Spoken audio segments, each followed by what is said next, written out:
डाळिंबकर sir. हा mic चालू करा सर. तुमचं माईक चालू करा.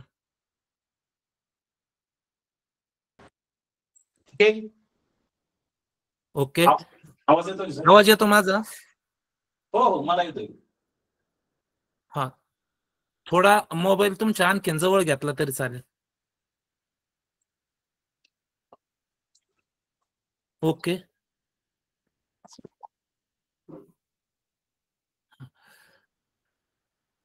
नमस्कार विद्यार्थी मित्रांनो.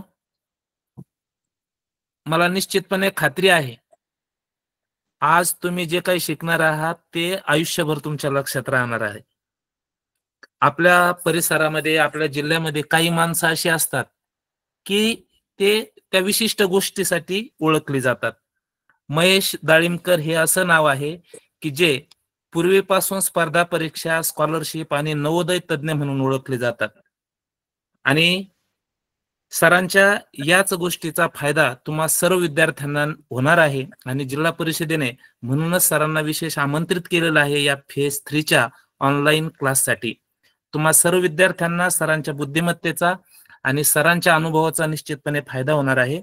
मी डाळिंबकर सरांना विनंती करतो की त्यांनी त्यांच्या मार्गदर्शनाला सुरुवात करावी. Very good evening class. स्वागत तुमच्या सगळ्यांचं आपल्या आजच्या या जिल्हा परिषदेच्या मिशन आरंभच्या फेज 3च्या आजच्या सेशन मध्ये तुमच्या सगळ्यांचं मनापासून स्वागत करतो. पंडित सरांना आणि जिल्हा परिषदेला मनापासून धन्यवाद देतो की त्यांनी तुमच्याशी संवाद साधण्याची मला संधी निर्माण करून दिली. इयत्ता 8वीचे जे विद्यार्थी आहेत त्या विद्यार्थ्यांसाठी सुरुवातीलाच एक वाक्य सांगतो, तेवढं वाक्य लक्षात ठेवायचं आणि ते वाक्य कायम स्वरूपासाठी लक्षात ठेवायचं. Eight scholarship is literally equal to MPSC exam. 8वी स्कॉलरशिपचा पेपर आणि एमपीएससीचा पेपर सेम असतो. जर याच टप्प्यावर तुम्हाला 8वी स्कॉलरशिप खूप चांगल्या पद्धतीने समजली असेल तर तुमच्या आयुष्यातला पुढचा अर्धा प्रवास जो आहे, शैक्षणिक प्रवास, तो तुम्ही इथंच पूर्ण केलेला आहे हे समजून घ्या. आता कोणतीही कॉम्पिटिटिव्ह एक्झाम जर असेल तर त्या कॉम्पिटिटिव्ह एक्झाम मध्ये काही महत्वाच्या गोष्टी असतात, हे थोडेसे समजून घ्या. एका छोट्या गोष्टीतून सांगतो तुम्हाला समोर. हा गेम पाहिलाय का रे? आर्चरी गेम आहे हा जो आहे, हा आर्चरी गेम आहे. समोर एक 50 मीटरवर त्या ठिकाणी टार्गेट लावलेलं असतं आणि हा आर्चर जो आहे इकडून बाण सोडत असतो. आता इथे एक गोष्ट समजून घ्या, जर या ठिकाणी या पिवळ्या गोलामध्ये जर तिचा बाण बरोबर लागला तर तिला मार्क पडणार 10. ओके, किती मार्क पडणार? 10. जर याच्या बाहेर हा लाल गोल आहे, सर्कल आहे, इथं जर हिचा बाण लागला तर हिला मार्क पडणार 9. त्याच्या बाहेर निळा गोल आहे, सर्कल आहे, तिथं जर त्या ठिकाणी बाण लागला मार्क पडणार 8. त्याच्या बाहेर त्या ठिकाणी 7, इथं मार्क पडणार 6 आणि याच्या बाहेर जर कुठं लागला तर मार्क पडणार 0. मग तुम्हाला सांगायचं काय ते समजून घ्या. जर हिला असं वाटत असेल की आपला बाण या ठिकाणी लागला पाहिजे तर तुम्हाला काय वाटतं, तिने नेम कुठे धरायला पाहिजे? मधल्या सेंटरवर नेम धरला तर तिचा बाण बरोबर लागेल का? लागणारच नाही. याचं कारण समजून घ्या. याचं कारण असं आहे, ज्या वेळेस तो आर्चर धनुष्यातून बाण सोडत असतो ना जीव खाऊन, त्यावेळेस ऍट अ टाइम 2 फोर्स त्याच्यावर काम करत असतात. एक तर त्या आर्चरने त्या बाणावर लावलेला जो फोर्स आहे तो फोर्स एक त्याच्यावर काम करत असतो. दुसरा आणखी एक फोर्स असतो, that is gravitational force of earth. पृथ्वीची गुरुत्वाकर्षण शक्ती सुद्धा त्याच्यावर काम करत असते. मग हा आर्चर आणि हे टार्गेट यांच्या दरम्यान जे 50 मीटर अंतर आहे ना, तो बाण ज्यावेळेस ते 50 मीटर अंतर कव्हर करत असतो त्यावेळेस त्याच्यावर ग्रॅव्हिटेशनल फोर्स काम करत असतो. पृथ्वी त्या बाणाला स्वतःकडे खेचून घ्यायचा प्रयत्न करत असते, पण त्या बाणाचा स्पीड जबरदस्त असतो, त्याच्यामुळे त्याला पृथ्वीला तिला वेगात खेचता येत नाही. पण जरी नाही खेचता आलं तरी 1 इंच भर का व्हायना तो बाण जो आहे तो पृथ्वीकडे खेचला जातो. आणि जर तिने इथं नेम धरला तर तिचं टार्गेट या ठिकाणी लागणार, इथं टार्गेट शूट होणार. आणि म्हणून जर तिला असं वाटत असेल की आपलं सेंटरला त्या ठिकाणी 10 पैकी 10 मार्क्स पडले पाहिजे, तर तिला या ठिकाणी नेम धरावा लागेल. आलं का लक्षामध्ये? येस. हे कॉम्पिटिटिव्ह एक्झाम जे आहे, स्पर्धा परीक्षा जे आहे, ते स्पर्धा परीक्षेचं हे गमक आहे.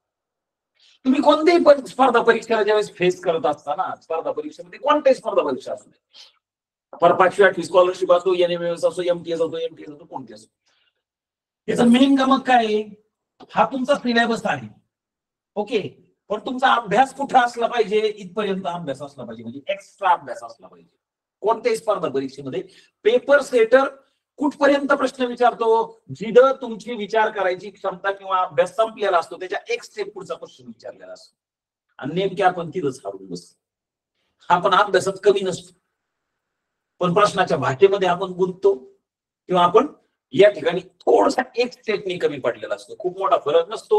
आज 2022 चे क्वेश्चन पेपर, त्यातले काही क्वेश्चन जे आहेत ते क्वेश्चन आपण त्या ठिकाणी पाहणार आहोत. त्या क्वेश्चन कडे जाण्यापूर्वी बेसिकच प्रश्न आहेत, ते बेसिक काही प्रश्न जे आहेत त्या प्रश्नांच्या संदर्भामध्ये चर्चा करू. ओके, एका कोणाचा कोटिकोन, पूरक कोन आणि कोटिकोन यांच्या मापाचं गुणोत्तर 8:3 आहे. तर त्या कोणाचं त्याच्या पूरक कोणाचे असलेलं गुणोत्तर किती? कोटिकोन आणि पूरक कोन कळतोय ना? येस. कोटिकोन मीन्स कॉम्प्लिमेंटरी अँगल आणि पूरक कोन म्हणजे सप्लिमेंटरी अँगल. ज्या दोन कोणांचं माप, दोन कोणांच्या मापाची बेरीज 90 अंश असते त्याला आपण कोटिकोन असं म्हणतो. ज्या दोन कोणांच्या मापाची बेरीज 180 अंश असते त्याला आपण काय म्हणतो? पूरक कोन म्हणतो. आता रेग्युलर क्वेश्चन विचारलेला हा घटक आहे. रेग्युलर क्वेश्चन विचारलेला घटक आहे. या घटकावर 2-3 महत्वाच्या गोष्टी लक्षात ठेवायच्या. समजा कोणाचं माप 1 अंश आहे. समजा एकच मिनिट सर, मी थोडं डिस्टर्ब. सॉरी, मुलांना सूचना आहे, मुलांनी सरांनी जो हे केलेला आहे, प्रश्नपत्रिका ओपन केली आहे, त्याला झूम केल्यानंतर तुम्हाला त्यावरचं बोर्डवरचं वाचता येईल. पहा, झूम करायचं मुलांनी, तुम्हाला व्यवस्थित वाचता येईल. Okay okay sir, continue.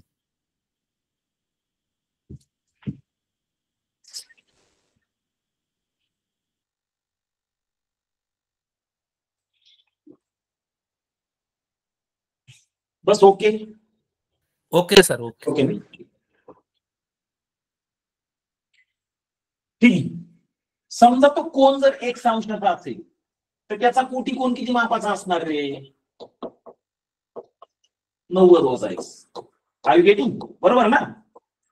याचा पूरक कोन किती मापाचा असणार रे? 180 वजा x. आणि याच्यात आणखी एक गोष्ट लक्षात घ्या, कोटिकोनाचा पूरक कोन काय? आता इथं शॉर्ट मध्ये लिहितो मी, कोकोचा पुकू, म्हणजे कोटिकोनाचा पूरक कोन. कोटिकोन किती मापाचा आहे? 90 - x. याचा पूरक कोन म्हणजे काय? 180 मधून हा मायनस करायचा, 180 मायनस, ब्रॅकेटला मायनस साइन आहे, म्हणजे या ठिकाणी ब्रॅकेट मधल्या दोन्ही पदांचं साइन जे आहे ते चेंज होणार. 90 ला मायनस साइन येईल, x ला प्लस साइन येईल.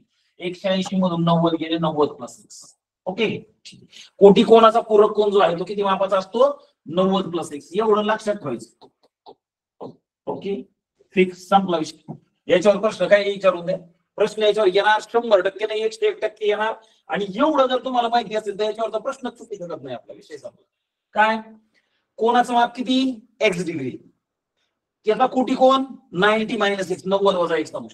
पूरक कोन 180 वजा x अंश. आणि कोटिकोनाचा पूरक कोन 90 प्लस x अंश. आता काय सांगितलं इकडे बघा, तुम्हाला सांगितलं पूरक कोन व कोटिकोन. पूरक कोन किती आहे? 180 - x. कोटिकोन किती आहे? 90 - x. यांचं गुणोत्तर. गुणोत्तर म्हणजे काय रे? गुणोत्तर म्हणजे भागाकार. गुणोत्तर म्हणजे भागाकार. सरळ साधे कन्सेप्ट लक्षात ठेवा. अपूर्णांक म्हणजे भागाकार, गुणोत्तर म्हणजे भागाकार. आलं का लक्षामध्ये? हे सगळे युनिट जे आहेत हे एकमेकांशी संबंधित आहेत. याला सेपरेट सेपरेट करायचा प्रयत्न नका करू, उलट याला एकत्र करायचा प्रयत्न करा, म्हणजे पटकन लक्षात राहतात. ओके, ठीक. या दोघांचा रेशो आपल्याला दिलेला आहे. किती दिलाय? 3 8 दिला. किती दिला? 8. ज्या वेळेस दोन रेशो समान असतात, जेव्हा दोन गुणोत्तर समान असतात, तेव्हा ते 4 पद प्रमाणात असतात. आलं लक्षामध्ये? When two ratios are equal at that time that 4 terms are in proportion.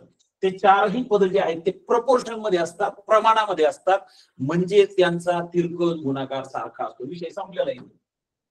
यांचा तिरकस गुणाकार कसा असतो? सारखा असतो. 3 आणि ह्या ब्रॅकेटला मल्टिप्लाय करा, 8 आणि ह्या ब्रॅकेटला मल्टिप्लाय करा, तुम्हाला x ची व्हॅल्यू भेटून जाईल.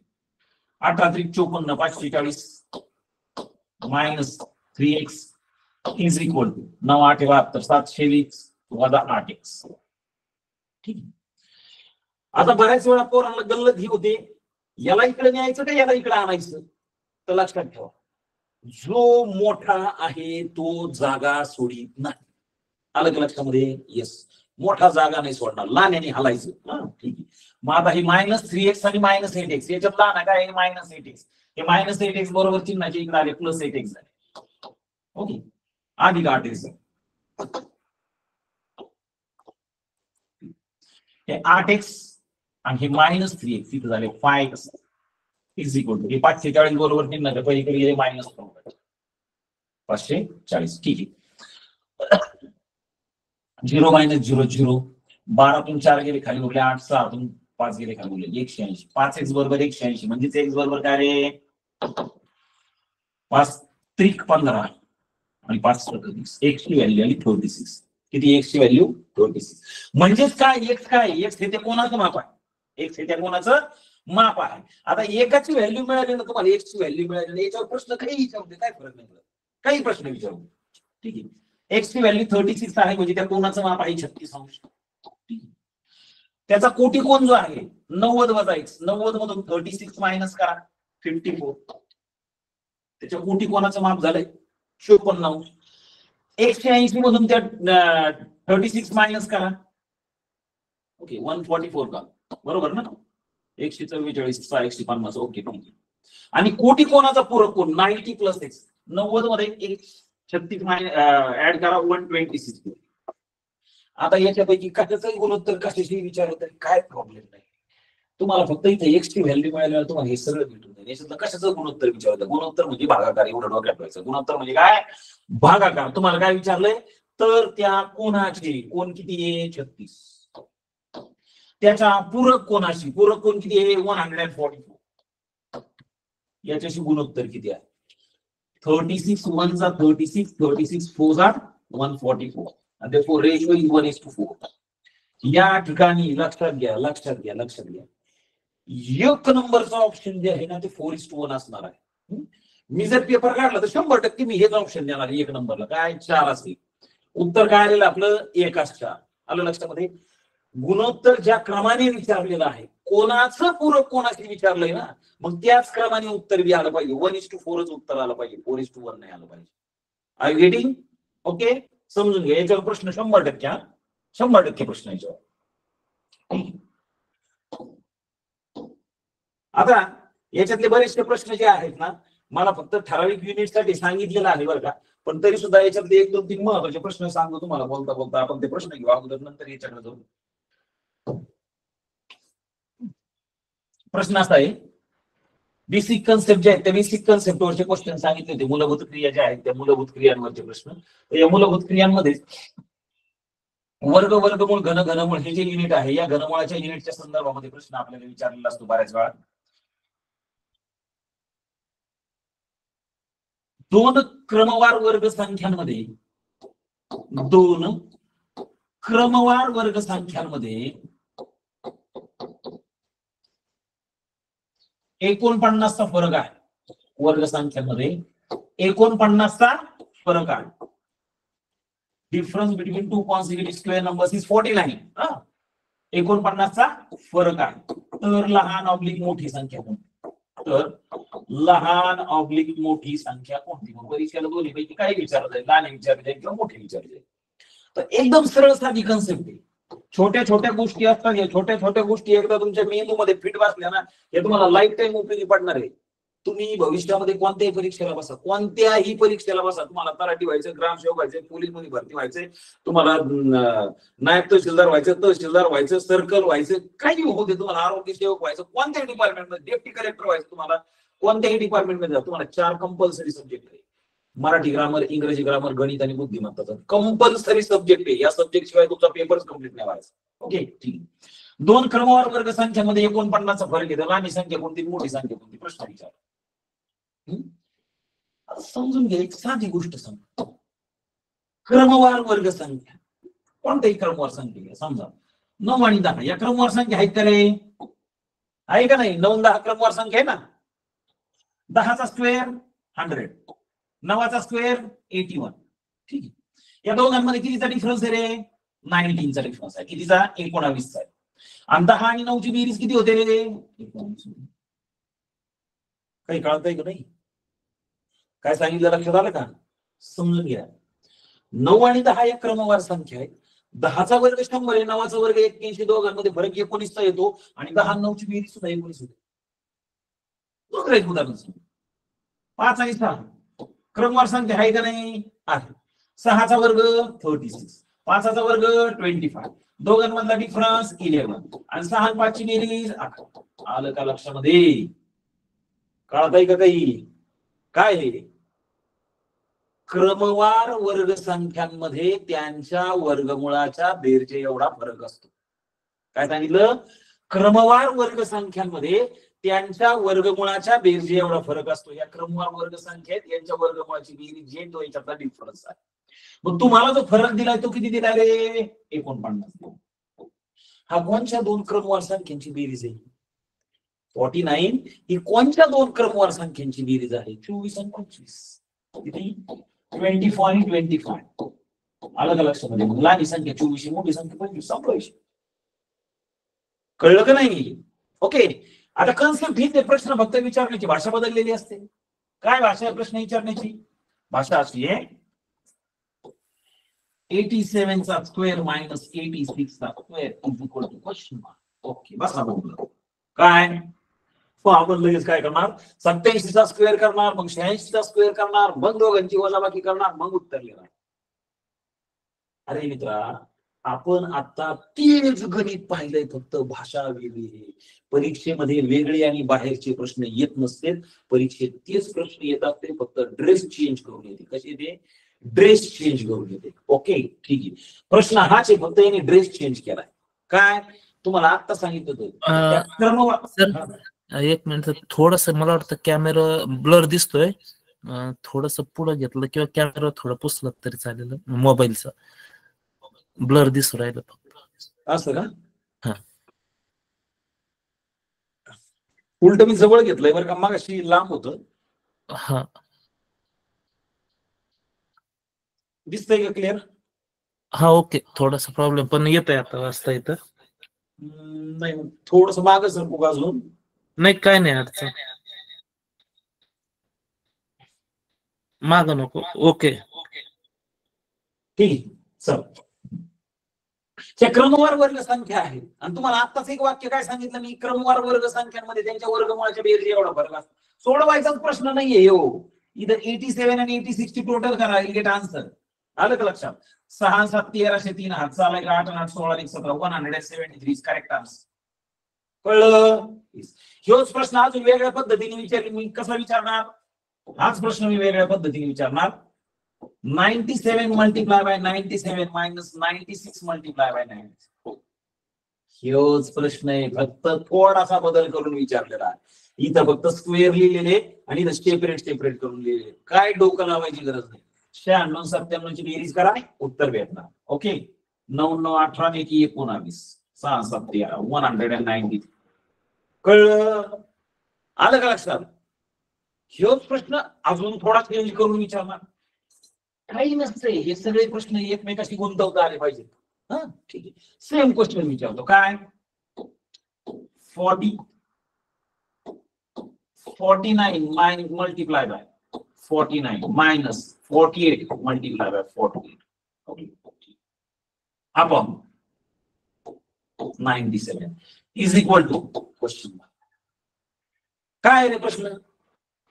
काहीच नाही, सेम हाच प्रश्न होता, फक्त फॉर्म कसा चेंज केलाय पहा प्रश्नाचा. आणि आपल्याला आजच्या लेवलचा प्रश्न विचारला. 49 गुणिले 49 म्हणजे 49 चा स्क्वेअर. 48 गुणिले 48 म्हणजे 48 चा स्क्वेअर. क्रमवार वर्ग संख्यांमध्ये त्यांच्या वर्गमुळाच्या बेरजे एवढा फरक असणार. मग 49 आणि 48 याची टोटल किती होते रे? याची टोटल होते 97 आणि डिनॉमिनेटरला सुद्धा 97 दिलेले आहेत. 97 मधलं 97 one is correct answer. Are you getting? लक्षात येतंय? ओके ठीक. सेम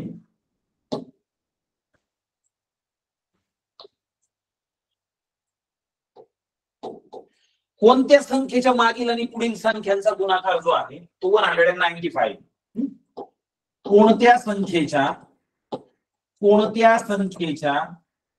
मागील व पुढील गुणाकार, कोणत्या संख्येच्या मागील व पुढील संख्यांचा गुणाकार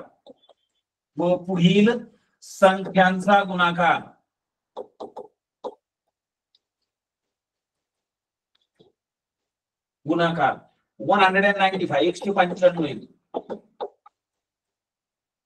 एक रेग्युलर क्वेश्चन.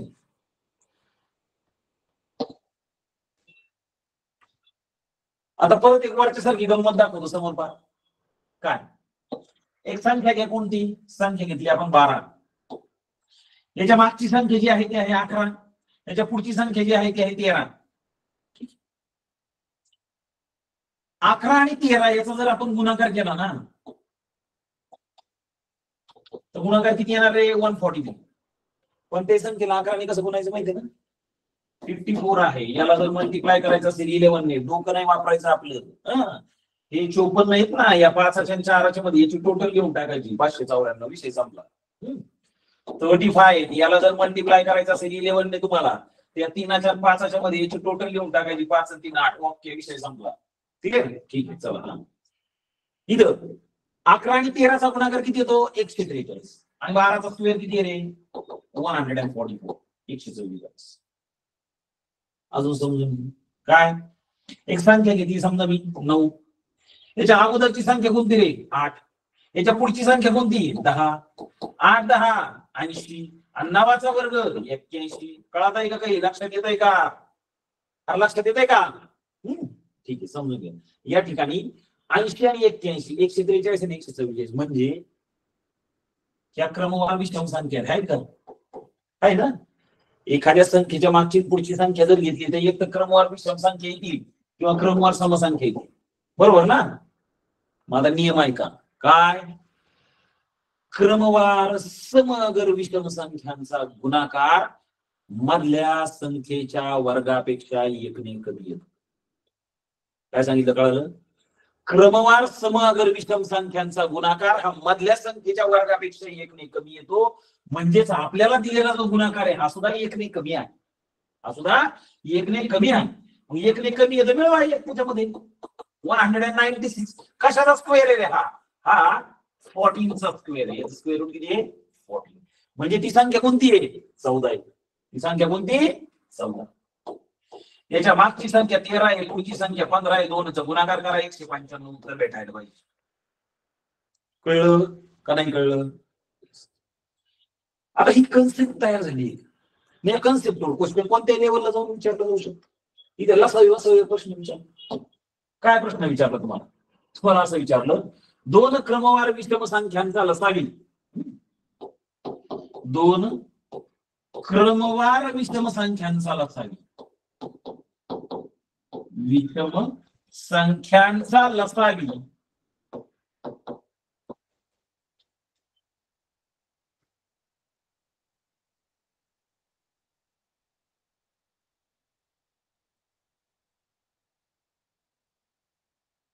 वरचाच प्रश्न घेतो मी 195 येतो. ठीक. किंवा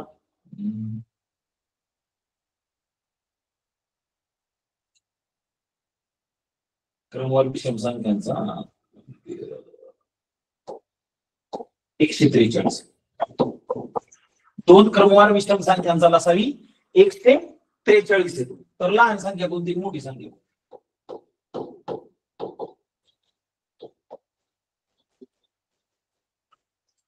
काहीच नाही विचारलं प्रश्नामध्ये, काहीतरी मिस्टेक आहे. फक्त लसावी सांगितलं आपल्याला लहान मोठी संख्या कसं काय ओळखता येईल? नमासावी दिला आणि बाकी काहीच नाही दिलं. 2 क्रमवार विषम संख्यांचा लसावी जो आता प्रश्न, हा जो प्रश्न आहे हा प्रश्न वरच्या कन्सेप्टवर विचारलेला.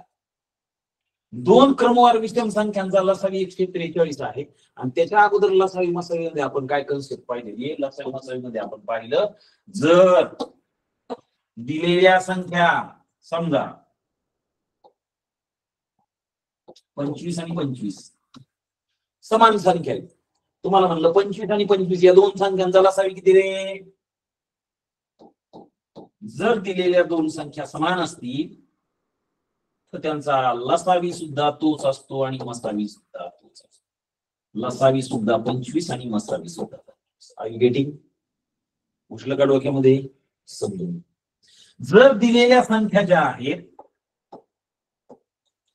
त्या एकमेकांच्या पटीत असतील, 8च्या टेबलमध्ये आहेत 54, if given numbers are multiple of each other, जर हे दिलेल्या संख्या एकमेकांच्या पटीत असतील 18 त्रिक 54 आणि तुम्हाला याचा लसावी मसावी काढायचीच गरज नाही, डोकंच लावायची गरज नाही. लहान संख्या मसावी असते, मोठी संख्या लसावी असते. कळलं?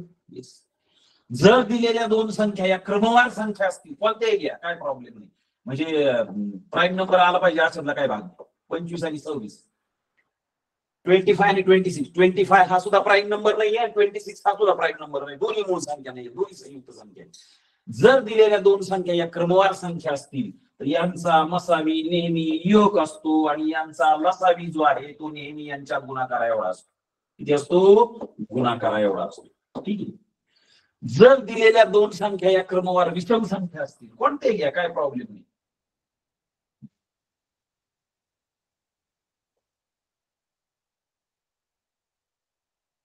पंचावन्न आणि 57. ठीक. दिलेल्या संख्या given numbers are consecutive odd numbers, दिलेल्या दोन्ही संख्या या क्रमवार विषम संख्या असतील तर त्यांचा मसावी नेहमी एक असतो, लसावी त्यांच्या गुणाकारा एवढा असतो. ठीक आहे. घुसत आहे का डोक्यामध्ये? होय, डोक्यात घुसत आहे का? जर दिलेल्या दोन संख्या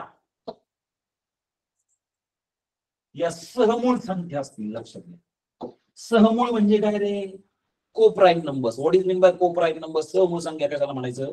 ज्या दोन संख्यांमध्ये एक सोडून दुसरा कोणताच कॉमन फॅक्टर नसतो त्या दोन संख्यांना काय म्हणायचं? सहमूळ संख्याच म्हणायचं. 4 ही मूळ संख्या आहे का? नाही. 4चे फॅक्टर 2 गुणिले 2. 9 ही मूळ संख्या आहे का? नाहीये. 9चे फॅक्टर 3 गुणिले 2. पण ह्या दोघांमध्ये एक सोडून दुसरा कोणताच कॉमन फॅक्टर नाही ना, याला म्हणायचं सहमूळ संख्या. या सहमूळ संख्या जर दिलेल्या असतील त्यांचा मसावी एक असतो, लसावी त्यांच्या गुणाकारा एवढा असतो. ओके, ठीक आहे. आणि दिलेल्या दोन संख्या जर क्रमवार समसंख्या असतील, कोणत्याही असू द्या, क्रमवार समसंख्या असतील तर यांचा मसावी 2 असतो आणि लसावी त्यांच्या गुणाकाराच्या असतो. समजून घ्या आता इकडे. एखादं युनिट समजून घेत असताना त्याच्यातला कन्सेप्ट समजून घ्यायचा प्रयत्न करायचा. कॉम्पिटेटिव्ह एक्झाम ही कन्सेप्ट बेस्ड एक्झाम असते, समजून घ्या. इथं पाठांतराचा काही संबंध, इथंच जाऊ द्या. तुम्हाला एक वाक्य आता सांगून ठेवतो, मेंदूवर लिहून घ्यायचं हे वाक्य. काय? मेंदूवर फिट्ट लिहून घ्यायचं. काय? अभ्यास आणि पाठांतर हे दोन विरुद्धार्थी शब्द आहे, यांचा लांबपर्यंत एकमेकाशी काही संबंध नाहीये. आलं लक्षामध्ये? मी पाठ करीन आणि मग मी सगळं परीक्षेत काही डोकं लावायची गरज, तो जुळायचाच नाही कार्यक्रम तयार. एमपीएसटी म्हणजे महासागर आहे. तुला तुझ्या उद्या भविष्याच्या परीक्षा द्यायच्यात ना, त्या परीक्षा त्याचा सिलेबस काय थोडा नसतोय. या एवढ्या थोडे असते पुस्तकाची एक नाव वाचता वाचता नाकी नऊ येते. त्याच्यामुळं कन्सेप्ट समजून घ्यायच्या, याच्यावर कोणताही प्रश्न तुम्हाला सोडवता येईल. मग आता या ठिकाणी मी तुम्हाला आता सहमूळ संख्या सांगितलं, को प्राईम नंबर. ओके, ठीक आहे. को प्राईम नंबर तुमच्या लगेच लक्षात आलं पाहिजे. काय लक्षात यायला पाहिजे? सहमूळ संख्यांचा मसावी किती असतो? एक असतो. मग इथं बी मसावी एक आलेला आहे, मग ह्या बी सहमूळ संख्या. इथं बी मसावी एक आलाय, ह्या बी सहमूळ संख्या. मग क्रमवार संख्या असतील तर त्याही सहमूळ संख्या असतात, क्रमवार विषम संख्या असतील तर त्याही सहमूळ संख्या असतात. परीक्षेत तुम्हाला प्रश्न येणार काय?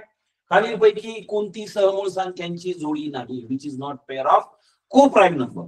खालीलपैकी कोणती सहमूळ संख्यांची जोडी नाही. तुम्हाला सहमूळ संख्यांची जोडी कोणती आहे हे कळलं पाहिजे ना. क्रमवार संख्या असतील तर सहमूळ संख्या आहे, क्रमवार विषम संख्या असतील तर सहमूळ संख्या. ज्या दोन संख्यांच्या फॅक्टर मध्ये एक सोडून काहीच कॉमन नाही ती सहमूळ संख्या. ठीक आहे. आणि मग इथे तोच प्रश्न विचारलाय, काय? दोन क्रमवार विषम संख्यांचा लसावी. विषम संख्या या सहमूळ संख्या असतात, त्यांचा मसावी एक असतो. मग ह्या क्रमवार विषम संख्या ज्या आहेत यांचा लसावी त्यांच्या गुणाकार एवढा असतो. मग ह्या दोन संख्यांचा लसावी एवढा दिलेला 143, म्हणजेच त्या दोन संख्यांचा गुणाकार दिलेला 143. आणि आत्ताच आपण वर काय पाहिलं, दोन क्रमवार विषम संख्या ज्या असतात त्यांचा गुणाकार जो असतो तो मधल्या संख्येच्या वर्गापेक्षा एक ने कमी असतो. मग या ठिकाणी 143 आहे ना, याच्यामध्ये एक ऍड करा. किती? 143 मध्ये फक्त एक ऍड करायचा. 144 तुम्हाला कशाचा तरी वर्ग भेटेल. कशाचा भेटला रे? 12चा. कशाचा भेटला? 12चा. याच्या अगोदरची संख्या, नंतरची संख्या, लहानी संख्या आहे, 11 मोठी संख्या आहे, 13. कळलं का नाही कळलं? उजलं का डोक्यात? तर समजून घ्या. एक प्रश्न असतो, त्या एका प्रश्नातून 10 प्रश्न तयार करता आले पाहिजे, ते 10 प्रश्न समजून घेता आले पाहिजे. तर तुम्ही स्पर्धा परीक्षेचे स्टुडंट आहे. याच्यात एका सुट्ट्या प्रश्नाचा अभ्यास करायचा नसतोय. आलं ना लक्षामध्ये? ओके, ठीक. कळलंय का हे? अजून साधे बरेच भरपूर प्रश्न आहेत याच्याशी रिलेटेडच. आपल्याला बेसिक कन्सेप्ट वरतीच क्वेश्चन घ्यायला सांगितलेले होते, तेच क्वेश्चन घेतोय मी फक्त. 6 गुणिले 7 गुणिले 8 गुणिले 9 अधिक 1 is equal to question mark. Regular प्रश्न आहे, बऱ्याच वेळा परीक्षेला आलेला आहे. आता आपण काय करणार? गुणाकार करायचा. 6 गुणिले 7 गुणिले 8 गुणिले 9 यांचा गुणाकार करायचा, एक ऍड करायचा, मग आपल्याला बघायचं देव कशाचा वर्ग आहे. एवढे 15 मिनिटं झालेली वेळ आहे का आपल्याला? वेळच नाही आपल्याकडे तेवढा. आपल्याकडे तेवढा वेळ नाहीये. मग हा प्रश्न जर विचारला असेल तर याला काहीतरी क्लुप्ती विचारलेली असणार. मग ही क्लुप्ती जी आहे ती आपल्याला माहिती असायला पाहिजे. काय क्लुप्ती आहे? कोणत्याही 2 4 क्रमवार संख्या घ्या. 1 2 3 4 2 3 4 5. कोणत्याही 4 क्रमवार संख्या घेऊन जर त्यांचा गुणाकार करायचा प्रयत्न केला आणि गुणाकार करून जर त्याच्यात एक ऍड केला तर तुम्हाला 100% वर्ग संख्याचं उत्तर भेटणार. काय भेटणार? वर्ग संख्याचं उत्तर भेटणार. 4 3 12 12 2 24 24 24 24 आणि 25 25. मिळाला का स्क्वेअर नंबर? मिळाला का? येस. इथं पहा 5 चौक 20 20 त्रिक 60 60 गुणे 120 120 आणि 121. मिळाला का स्क्वेअर नंबर? स्क्वेअर नंबरच भेटणार, वर्ग संख्याच भेटणार. आणि हा कशाचा वर्ग असणार? हा कशाचा वर्ग असणार? ज्या 4 क्रमवार संख्या तुम्ही घेतलेल्या आहेत त्या क्रमवार संख्यांपैकी पहिली संख्या आणि शेवटची संख्या या दोघांचा गुणाकार करा. 5 दुने 10 10 आणि 1 11. हा 11चा स्क्वेअर. पहिली संख्या 1, शेवटची संख्या 4 4 1 4 4 आणि 1 5. हा 5चा स्क्वेअर. कळलं का नाही? काही गरज आहे का मेंदूचा वापर करायची? काय नाही. पहिली संख्या 6, शेवटची संख्या 9 6 9 54 54 आणि 55 55चा स्क्वेअर. याचा आन्सर 55. Are you getting? लक्षात आलंय? लक्षात आलंय? मूलभूत क्रियांमध्ये बेरीज आणि वजाबाकीवर एक प्रश्न विचारलेला असतो. पण तुम्ही का बालवाडीत आहे का? आता तुम्हाला असा प्रश्न विचारेल कोणी 272 अधिक 342 बरोबर किती? असा क्वेश्चन तुम्हाला कोणी विचारणार नाही. बरोबर? आपल्याला थोडीशी वरच्या लेवलचे प्रश्न विचारणार, बेरीज वजाबाकीचे विचारणार. मग प्रश्न असा विचारला तुम्हाला 1 ते 70 पर्यंतच्या संख्यांची बेरीज. संख्यांची बेरीज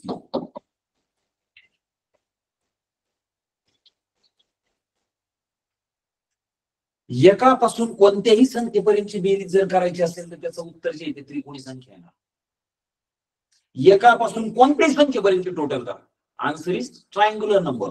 आलं का लक्षामध्ये? आणि एकापासून कोणत्याही संख्येपर्यंत ज्यावेळेस बेरीज करायची असते त्यावेळेस खेळत बसायची गरज नाही हे. मग 70 पर्यंतच्या संख्यांची बेरीज करायची ना, त्याला त्याच्या पुढच्या संख्येने मल्टिप्लाय करा, 2 आणि डिवाइड करा, इज आन्सर. कळलं का नाही कळलं? क्रमवार संख्या जी शेवटची संख्या 70 पर्यंतच्या संख्यांची बेरीज करायची ना, 70 ला त्याच्या पुढच्या संख्येने मल्टिप्लाय करा, 2 ने डिवाइड करा, उत्तर तुम्हाला भेटून जाईल 35. ठीक आहे. 5 1 5. ठीक. 3 1 3 7 35 36 38 8 8 3 7 3 21 22 23 24 2445. माझा गुणाकार चुकला असला तर मला क्लिअर करा. हा ठीक. कळलं? लक्षात आलं? येस. पुढे प्रश्न विचारला काय? 17च्या पाड्यातील सर्व संख्यांची बेरीज किती? काय क्वेश्चन विचारला? बेरजेवरच प्रश्न विचारायचा ना तुम्हाला. 17च्या पाड्यातील सर्व संख्यांची बेरीज किती? मग काय करणार? पाडा लिहून घेणार का?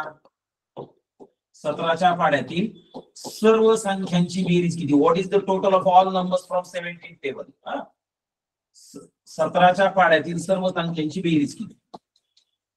मूलभूत क्रियावरच प्रश्न आहे, बेरजेवरच प्रश्न आहे. पण मग आता पाढा लिहायचा, एक तर 17चा पाढा पाठ नाही आपला, 4थीला होता, आता पुढे पाठ आहे. मग ते पाढा तयार करायचा, मग लिहायचा, मग ते टोटल करायची, गेले 5 मिनिटं. पेपर सेंटरला तुम्हाला फक्त खेळवत ठेवायचं. काय करायचंय? खेळवत ठेवायचं, खेळवत. आणि शहाणा पोरग कशाला म्हणायचं? जो खेळत बसणार नाही, ज्याच्या बेसिक कन्सेप्ट क्लिअर आहे, जो झटपट उत्तर काढून मोकळा होईल तो. मग कोणत्याही पाड्यातल्या सर्व संख्यांची बेरीज करायची असेल तर बेस्ट ऑप्शन सांगतो तुम्हाला. बेस्ट ऑप्शन काय? तो पाढा गुणिले 55. The table multiply by 55 you get answer. तुम्हाला लगेच एका सेकंदामध्ये उत्तर मिळेल. फक्त मला एवढं सांगा, याला 55 का गुणलं, 52 का नाही गुणलं, 56 का नाही गुणलं? तर एकापासून 10 पर्यंतच्या संख्यांची टोटल जी असते ती 55 असते, 55 असते. म्हणून या कशाने गुणायचं? नेहमी 55. 34च्या पाड्यातील सर्व संख्यांची बेरीज किती? 34 गुणिले 55. 12च्या पाड्यातल्या सगळ्या संख्यांची बेरीज किती? 12 गुणिले 55. आलं लक्षामध्ये? येस. ओके, ठीक. बेरजेवरच प्रश्न विचारला. पुढे काय प्रश्न विचारला तुम्हाला? एकाचा वर्ग अधिक 2चा वर्ग अधिक 3चा वर्ग अधिक 4चा वर्ग अधिक 16चा वर्ग. क्रमवार वर्ग संख्यांची बेरीज. रेग्युलर प्रश्न आहे, परत परत परत परत परीक्षेला येणारा रेग्युलर क्वेश्चन आहे. क्रमवार वर्ग संख्यांची बेरीज विचारली 1 पासून 16 पर्यंत. काय करायचं? काय करायचं? सारे वर्ग लिहायचे, बेरीज करायची. गेले 5 मिनिटं. 5 मिनिटं तरी कशाला, जास्त मिनिटं लागणार त्याला. मग क्रमवार वर्ग संख्यांची बेरीज ज्यावेळेस विचारलेली असते त्यावेळेस लक्षात ठेवायचं.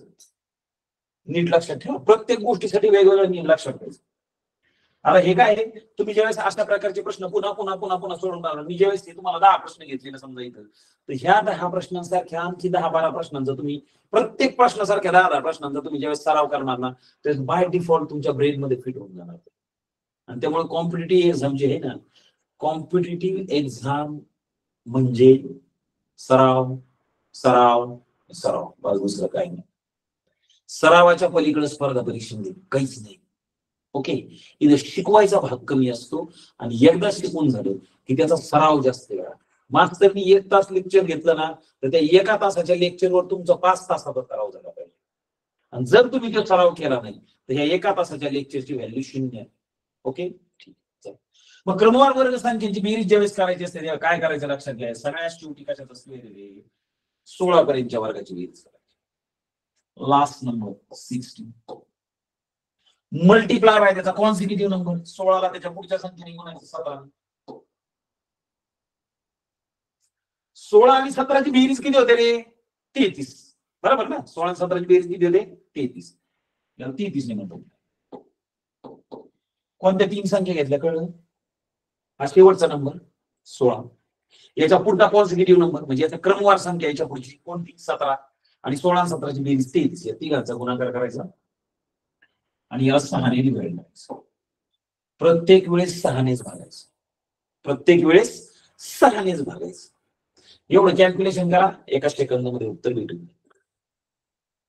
जर त्याला 6ने भाग केला नाही तर मग काय करायचं? असं होत नाही, त्याला 6ने भाग जातच असतो. कळलं ना? 2 क्रमवार संख्या घेतल्या आणि त्यांची बेरीज, अशा तिघांचा गुणाकार जर केला तर त्याला 150% 6ने भाग जाणार म्हणजे जाणार म्हणजे जाणार. ओके,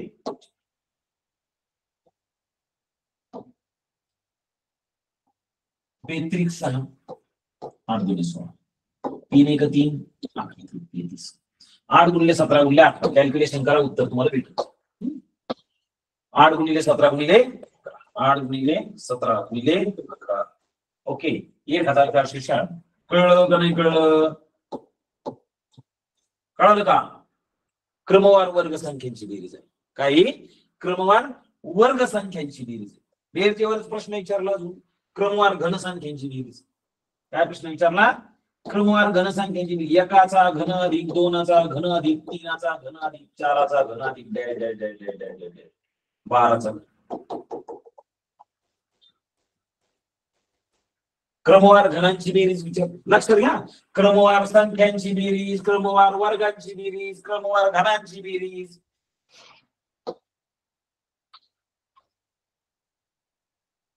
एकापासून 12 पर्यंतच्या सर्व घनांची आपल्याला बेरीज करायची.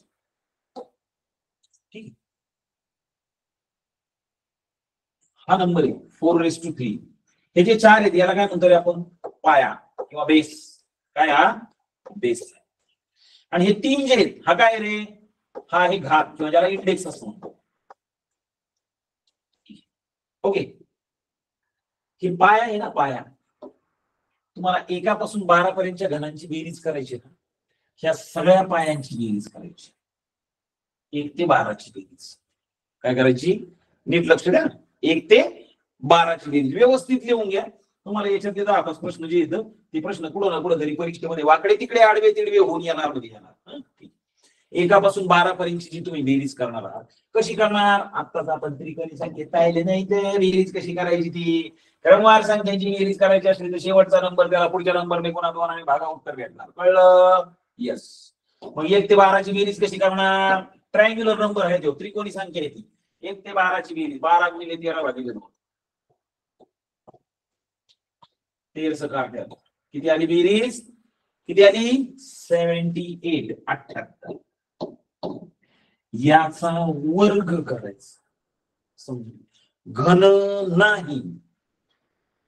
क्रमवार पायांची बेरीज करा एकापासून 12 पर्यंतची ती 78 आली.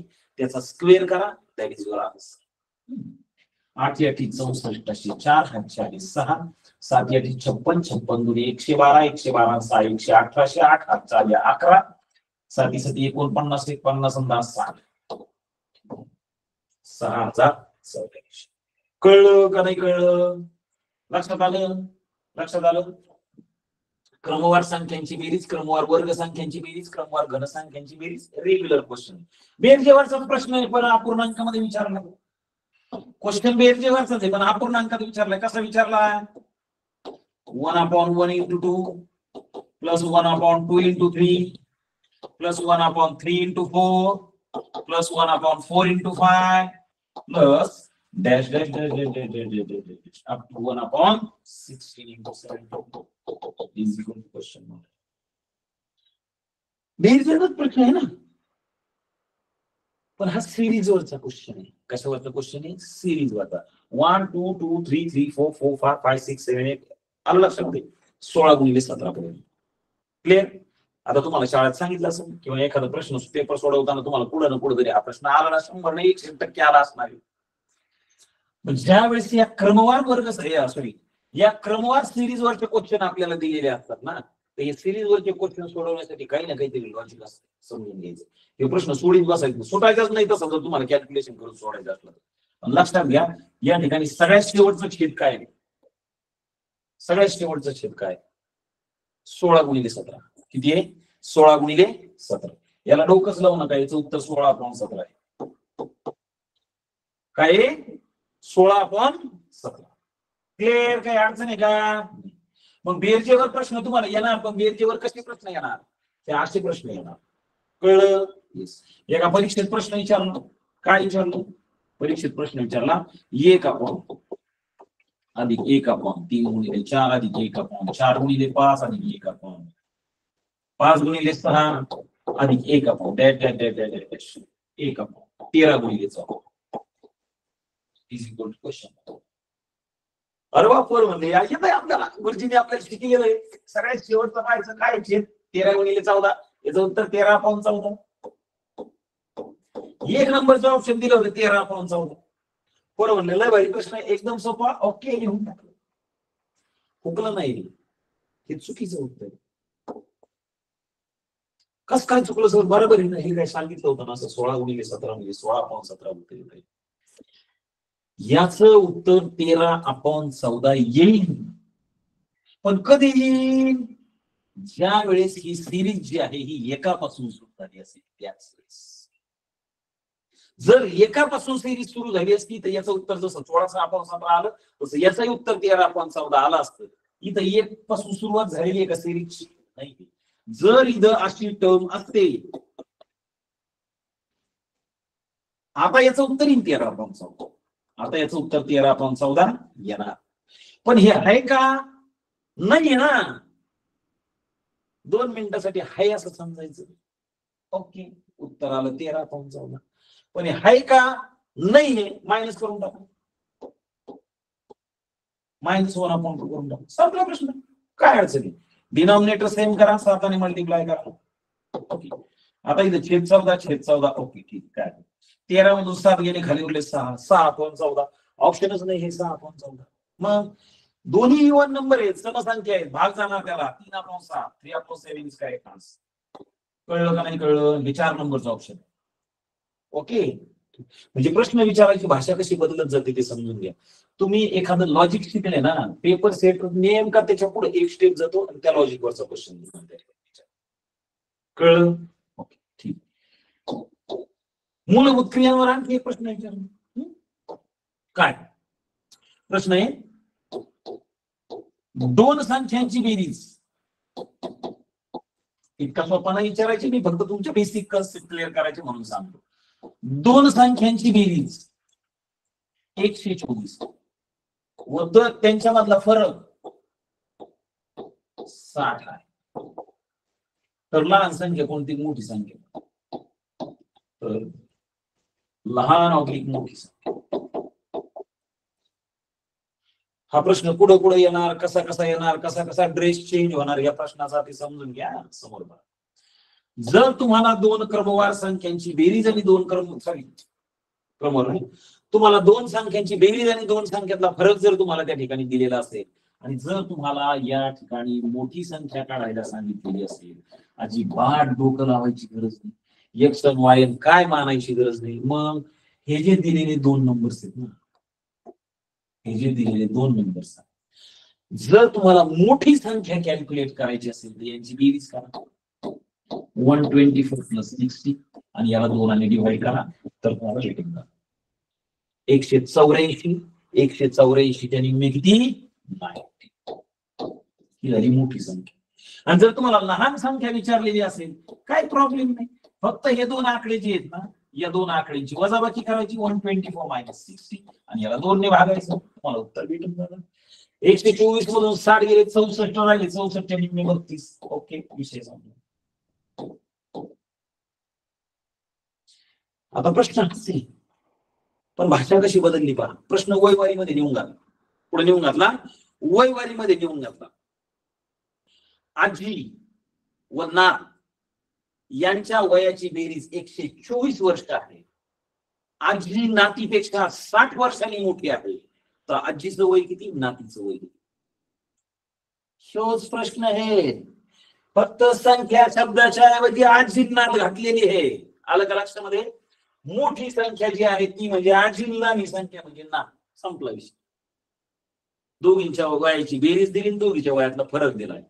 मोठीचं वय काढायचं असेल बेरीज करा, 2 ने भागा. लहानीचं वय काढायचं असेल वजाबाकी करा, 2 ने भागा. विषय clear? Okay, same question. Maya आणि छाया यांचा एकूण पगार 1,24,000 रुपये आहे. मायाला छायापेक्षा 60,000 रुपये पगार जास्त आहे, तर मायाचा पगार किती, छायाचा पगार? जास्त पगार कोणाला आहे? मायाला आहे. बेरीज करा, 2 ने भागा, 92,000 रुपये मायाचा पगार आहे. छायाला पगार किती आहे? वजाबाकी करा, 2 ने भागा, 32,000 रुपये पगार. कळला प्रश्न? येस. क्वेश्चन जो आहे तो क्वेश्चन सेम असतो, एकाच कन्सेप्टवर विचारलेला असतो आणि त्याच्यावर डिफरन्स त्या ठिकाणी म्हणजे भाषेमध्ये बदल करत नेलेला असतो. मूलभूत क्रियांवर प्रश्न विचारलेला आहे आणखी. मूलभूत क्रिया म्हणजे बेसिक ऑपरेशन्स आहेत. मॅथमॅटिक्स मध्ये 4 basic operation, addition, subtraction, multiplication, division. तेच क्वेश्चन परत परत परत परत त्या ठिकाणी विचारलेले असतात. 384 multiply by 999, 999 multiply by. Sir आम्हाला गुणाकार येत नाही करावं. येतो ना,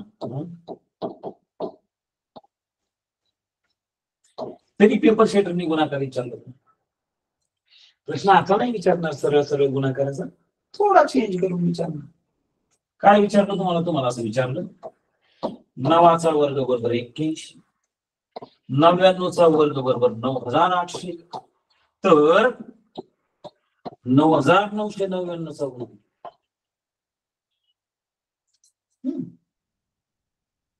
प्रश्न कशाही पद्धतीने मोल्ड करता येतो. पेपर सेटरला चॅलेंज नाही, तो फक्त तुम्हाला लॉजिकली प्रूव्ह करून देणार की मी विचारलेला प्रश्न बरोबर आहे. कळलं ना? एका परीक्षेत प्रश्न असा आला होता, काय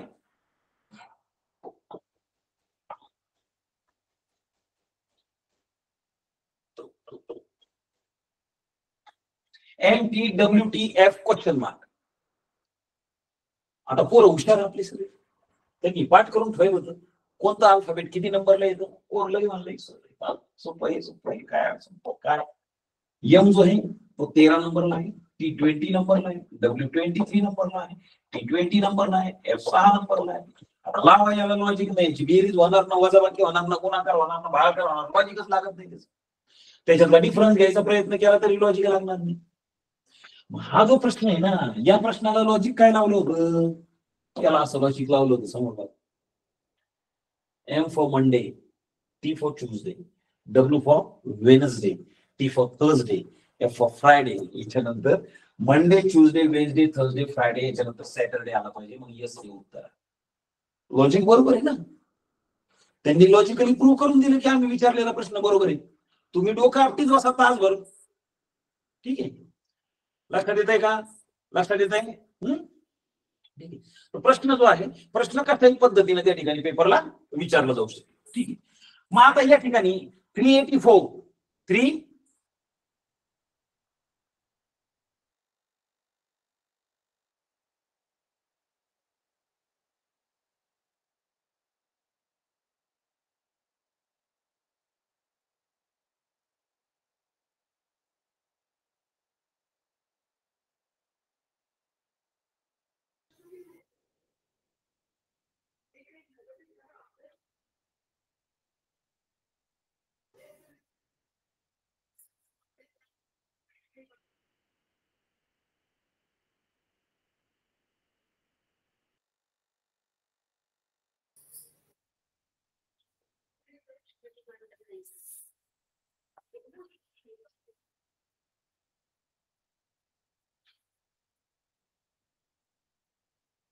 सरांना काहीतरी तांत्रिक प्रॉब्लेम आलेला आहे,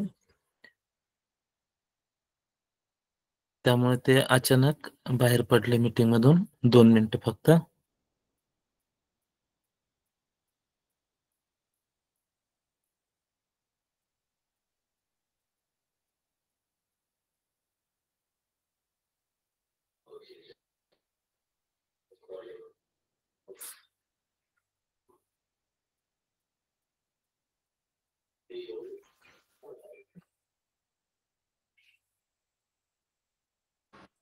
हॅलो हा सर, सर, आवाज येतोय का?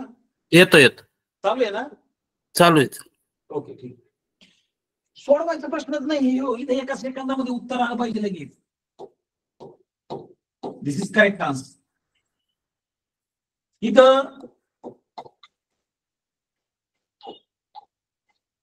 दिस इज करेक्ट आन्सर. आता काय केलं, हे काय रॉकेट सायन्स नाही, हे इथं काय लय महत्वाचं किंवा लय भारी मी लय बुद्धिमान आहे, मी लय हुशार आहे म्हणून मला झटपट उत्तर आला अशातला काही भाग नाही. एकदम सरळ साधी ट्रिक सांगतो तुम्हाला. कोणतीही संख्या असतो सर, याला तुम्हाला 9999 ने मल्टिप्लाय करायचं असेल, 9999 ने मल्टिप्लाय करायचं असेल तर हा गुण्य आहे. काय हा गुण्य? ओके, ठीक आहे. आणि हा गुणक, ज्याने गुणायचं तो मल्टिप्लिकंट मल्टिप्लायर. ओके, ठीक आहे. याच्यातून फक्त योग मायनस करायचा. काय 1 मायनस करायचा. 4572 4573 आहे. याच्यातून 1 मायनस केला 4572. या 4मध्ये किती ऍड केल्यानंतर उत्तर 9 येईल रे? 5 ऍड केलं.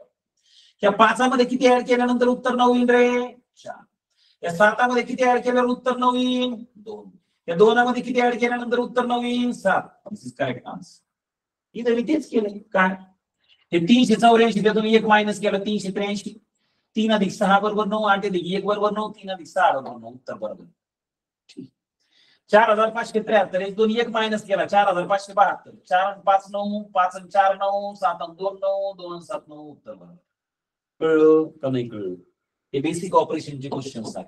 4 महत्वाच्या क्रिया आहेत: बेरीज, वजाबाकी, गुणाकार, भागाकार. गणितामध्ये याच्या पलीकडे पाचवी कोणतीच क्रिया नाहीये. जर तुम्हाला या 4ही क्रिया करता येत असतील तर तुम्हाला जगातलं कोणतंही गणित सुटलं पाहिजे, कोणतंही गणित सुटलं पाहिजे. आलं का लक्षामध्ये? येस. ओके.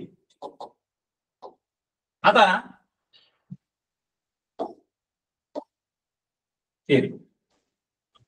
सरासरीवरचा प्रश्न आहे, पण बेसिकच गोष्ट आहे. काय? 10 संख्यांची सरासरी 20 आहे, त्याच्यापैकी पहिल्या 6 संख्यांची सरासरी 15 आहे, शेवटच्या 3 संख्यांची सरासरी 16 आहे. 7वी संख्या सरासरी ह्या युनिटवर काहीही प्रश्न आला तरी एकच गोष्ट लक्षात ठेवायची. काय? सरासरी दिली असेल तर टोटल काढावी लागते आणि टोटल दिली असेल तर ऍव्हरेज काढावा लागतो, सरासरी काढावं. कळलं का नाही कळलं? क्रमवार संख्या, क्रमवार समसंख्या, क्रमवार विषम संख्या, पाढ्याच्या संख्या, टप्प्यानं येणाऱ्या संख्या, या सगळ्या संख्या आहेत. यांची सरासरी जी असते ती काय असते? मधली संख्या. काय असते?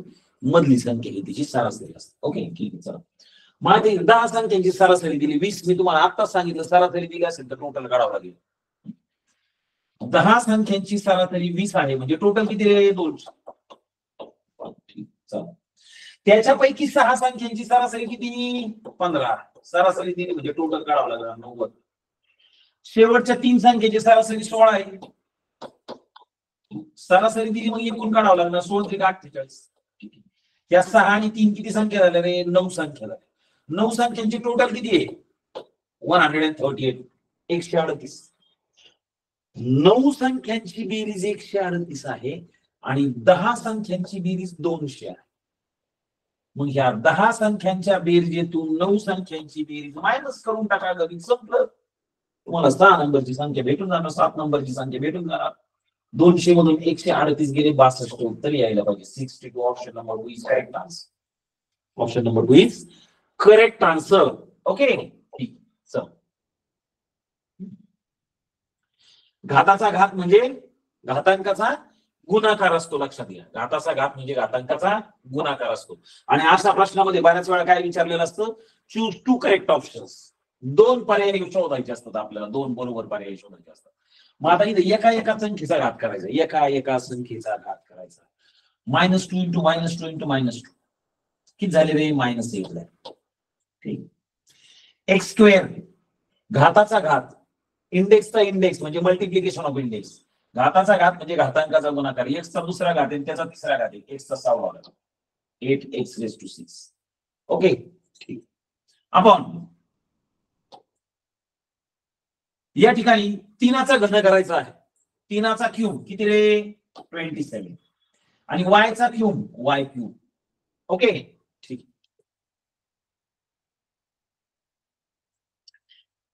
असं ऑप्शन आहे का? -8x³ -8x6 upon 27y³ -8x6 upon 27y³.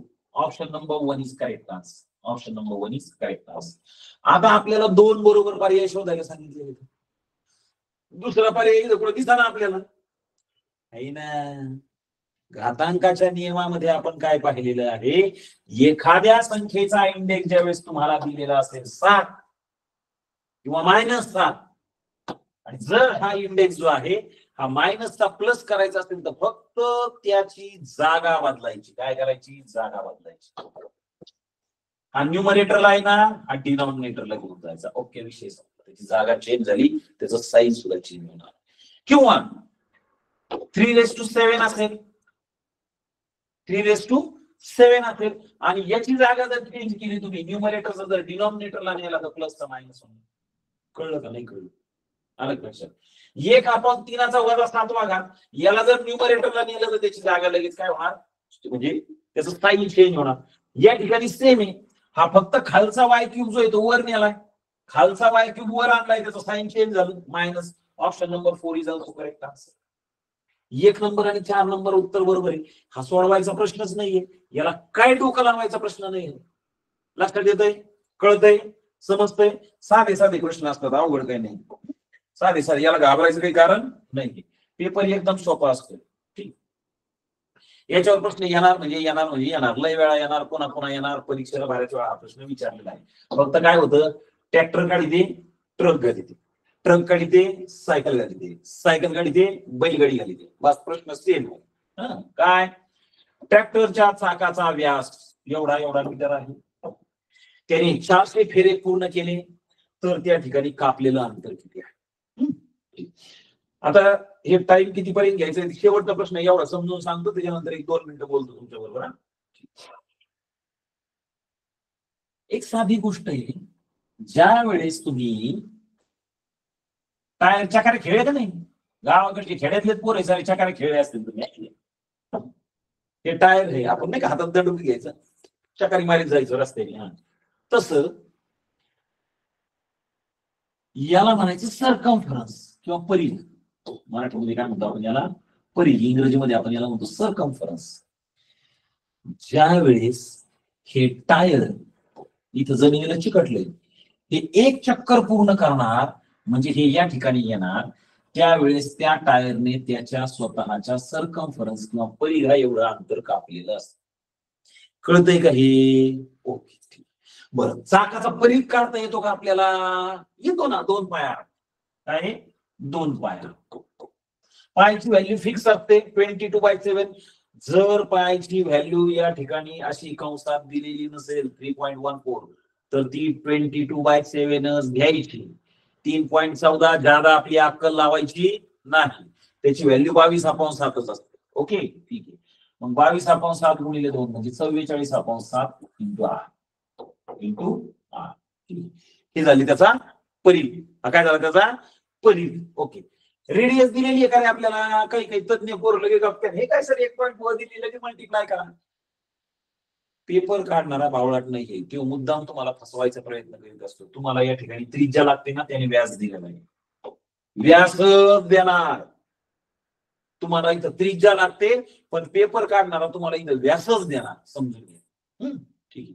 मग जर तुम्हाला या ठिकाणी व्यास माहिती असेल, जर तुम्हाला या ठिकाणी व्यास माहिती असेल, तर व्यासाच्या निम्मी त्रिज्या असते, व्यासाच्या निम्मी त्रिज्या असते. देखो 44/7 मल्टीप्लाय बाय 1.4 च्या निम्मे 0.7, 7 1 6 0.1 म्हणजे 4.4. जर ह्या टायरची एक चक्कर कंप्लीट झाली तर ते 4.4 मीटर डिस्टन्स कव्हर करणार. किती? 4.4 मीटर डिस्टन्स कव्हर करणार एका चक्रीमध्ये. तुमच्या टायरचे किती फेरे झाले रे? 400 फेरे झाले. गुणनकर 4 मग संपलं. 400 ने मल्टिप्लाय करा, संपला विषय. 4.4 मल्टिप्लाय बाय 400. आता इथं अजून लॉजिक लावीत जायचं, नेहमी समजून घ्या. गणित सोपं करायचा प्रयत्न करायचा, आपण अवघडाकडे जायचं नाही. गणिताला खाली वाढायचं, एकदम सोप्या बेसिक लेवलवर आणायचं. इथं या ठिकाणी 4 0 0 1 0 म्हणजे गुणिले 10, 1 0 म्हणजे गुणिले 10, आणि पॉइंट नंतर एक घर म्हणजे भागिले 10. कळतंय का नाही? 3.4 याचा अर्थ काय? याचा अर्थ आहे 34/10. कळलं का? पॉइंट नंतर एक घर म्हणजे भागिले 10, आणि 30 म्हणजे काय? 3 गुणिले 10. 1 0 म्हणजे गुणिले 10, पॉइंट नंतर एक घर म्हणजे भागिले 10. कळत आहे? लक्षात आलं का? येस. ओके, मग या ठिकाणी इथं पॉइंट नंतर एक घर आहे, तिथं 0, याचा अर्थ होतो भागिले 10, याचा अर्थ होतो गुणिले 10. भागिले 10 गुणिले 10 कॅन्सल झाले. 44 गुणिले 40, 4 चोक 16, 6 हात चाला 4 चोक 16 17, 1760 मीटर. तुम्हाला या ठिकाणी मीटर मध्ये उत्तर कोणीच देणार नाही. जर असं तुमचं उत्तर आलं तर तुम्हाला 100 नाही 150% किलोमीटरवर त्या ठिकाणी आन्सर दिलेला असेल. आणि या ठिकाणी किलोमीटर जर याचे करायचा प्रयत्न केला तर किती होणार? किती किलोमीटर होणार? 1760 मीटर म्हणजे 1.76 किलोमीटर. 1.76 किलोमीटर. ठीक आहे. किंवा मग तुम्हाला प्रश्न विचारला असेल चूज टू करेक्ट ऑप्शन, हे ऑप्शन दिला असेल, हे ऑप्शन दिलं असेल, दोन्ही पैकी कोणतं ऑप्शन दिला असेल? 1.76 किलोमीटर. येस, आलं का लक्षामध्ये? तर असे प्रश्न जे असतात ते सोपे आहेत. स्कॉलरशिप ही सोपी परीक्षा आहे. खूप याला कॉम्प्लिकेटेड लेवलवर न्यायची गरज नाही. सरळ साधी सोपे प्रश्न असतात. प्रश्नाची फक्त भाषा त्या ठिकाणी वाकडी तिकडी केलेली असते. साधा प्रश्न आहे. 5वीला एका परीक्षेत प्रश्न आला, राणीला 4 काका आहे 1 आत्या आहे. काय प्रश्न आहे? राणीला 4 काका आहे 1 आत्या आहे, तर राणीच्या आत्याला भाऊ किती? बरोबर. रिझल्ट काय सोपा प्रश्न आहे. राणीला 4 काका आहे 1 आत्या आहे, आत्याला 4 भाऊ. 1 नंबरचा ऑप्शन 4. टपाटपा सगळ्यांनी लिहून टाकलं. हुकलं.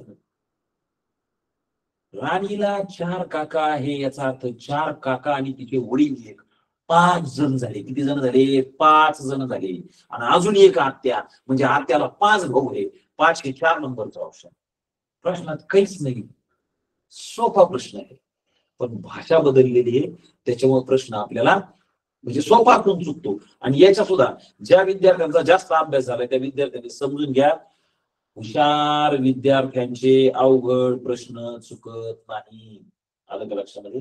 तुम्ही जर 10, 15, 20, 25, 30 क्वेश्चन पेपर सॉल्व्ह केलेले असतील, तुमचे टफ क्वेश्चन चुकणार नाही. मग आपण सोपे सोपे प्रश्न उठणार. आलं का लक्षामध्ये? आपण गुणाकार तरी उठणार, बेरीज तरी उठणार, वजाबाकी तरी उठणार. असे साधे साधे प्रश्न जे साधे प्रश्न आपण ते उठणार. त्याच्यामुळे थोडस स्पर्धा परीक्षा करणाऱ्या पोरांवर, स्कॉलरशिपचा अभ्यास करणाऱ्या पोरांमध्ये 2 महत्वाच्या गोष्टी असल्या पाहिजे. पहिली महत्वाची गोष्ट म्हणजे त्यांच्या डोक्यावर बर्फ असलं पाहिजे. काय डोकं शांत असलं पाहिजे. अजिबात घाई करायची नाही, वळवळ करायची नाही. अरे गेले चुक मला येतं, डोकंच लावू नको. प्रश्नाचं कच्चच करायचं. खाली जागा दिलेली आहे ना, कशाला दिलेली येडी का पेपर काढणारे? कच्चच करायचं. रफ केल्याशिवाय उत्तरच घ्यायचं नाही कोणत्या प्रश्नाचं, हे लक्षात ठेवायला लागेल. आणि दुसरी महत्वाची गोष्ट, तुमची निरीक्षण शक्ती एकदम तीक्ष्ण पाहिजे. इथं आहे विचारलंय का नाही विचारलंय, किलोमीटर दिले का मीटर दिले. बऱ्याच वेळा या ठिकाणी काय केलं असतं, इथं मीटर दिलेले असणार, उत्तर किलोमीटर मध्ये दिलेलं असणार. तुम्हाला घनफळ काढायला सांगितलं असणार. समजा तुमचं घनफळ आलं 125 घन सेंटीमीटर. ओके, ठीक आहे. 1 नंबरचा ऑप्शन दिलेला असणार 125 सेंटीमीटर क्यूब स्क्वेअर. ओके, 5 गुणिले 5 गुणिले 5, 5चा घन 125 आलं उत्तर. बावळ्या 4 नंबरचं उत्तर दिलेलं 125 सेंटीमीटर क्यूब. आणि this is correct answer, this is wrong answer. घनफळ येते ते मीटर स्क्वेअर मध्ये कधीच नाही येणार. कळत आहे का? घनफळ आहे ना ते घनामध्येच येणार. पेपर सेटर असा थोडासा बदल करीत असतो आणि आपल्याला फसवायचा प्रयत्न करीत असतो. त्याच्यामुळे आपण फसवायचं नाही. ओके, ठीक आहे. उद्याचं सेशन सुद्धा आपलंच होणार आहे. उद्याच्या सेशन मध्ये आपण 2021 ची प्रश्नपत्रिका जी आहे त्याच्यातले काही महत्वाचे प्रश्न जे किंवा याच्यातले काही महत्वाचे प्रश्न आपल्याला जे वाटतील ते प्रश्न जे उद्याच्या सेशन मध्ये त्या ठिकाणी घेऊ. सर हे थांबायचं का पंडित सर? Okay sir. विद्यार्थी मित्रांनो, तुम्हाला सुरुवातीला सांगितल्याप्रमाणे खरं तर तास संपू वाटत नाही, इतकं सुंदर पद्धतीने सरांनी घेतलंय. परंतु वेळेची मर्यादा आहे. सरांचं जिल्हा परिषद शिक्षण विभाग अहिल्यानगर यांच्या वतीनं सरांनी आपला अमूल्य असा वेळ आपल्या सर्व विद्यार्थ्यांसाठी दिला. शिक्षण विभागाच्या वतीने सरांचे खूप खूप आभार. धन्यवाद. विद्यार्थ्यांना जर समजा विचारायचं असेल की उद्या नेमकं काय घेणं अपेक्षित आहे, त्यांचे काही अडचण प्रॉब्लेम असतील तर तसंही विचारून घ्या बरं का. म्हणजे आपण त्या पद्धतीने घेऊ, काही प्रॉब्लेम नाही. Okay sir, okay. आपण उद्या थोडं मुलांचे माईक चालू करू आणि काही डिबेट. त्यांना जर काही वाटलं, डाऊट असतील काही असतील ना, तर त्यांचे डाऊट जे आहेत ते सोल्युशन करून देऊ. चला, okay sir, thank you. Okay, thank you. Good night to all of you. Bye.